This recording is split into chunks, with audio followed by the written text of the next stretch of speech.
5-ci sual. Elektron cədvəl fraqmenti verilmişdir. D3 xanasındakı düstur C2 xanasına köçürüldü. C2 xanasındakı düsturun ədədi qiyməti nə olacaq? İlk növbədə gəlin D3 xanasında göstərilmiş düsturu nəzərdən keçirək. Bizə göstərilib dollar B3 vur 2 üstəgəl C dollar 4. Yadımızda saxlamalıyıq ki, dollar işarəsi dəyişmir. Qeyd edək,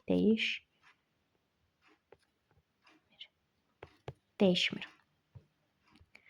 Gəlin indi D3 xanasındakı düsturu C2 xanasına köçürək. Qaydada qeyd etdiyim kimi dollar işarəsi qarşısındakı ədəd və ya hərf dəyişmir.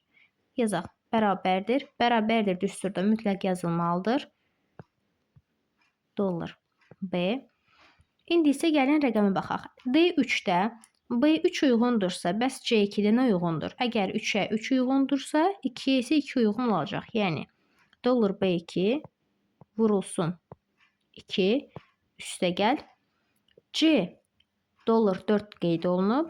Əgər D-yə C uyğundursa, bəs C-yə nə uyğundur?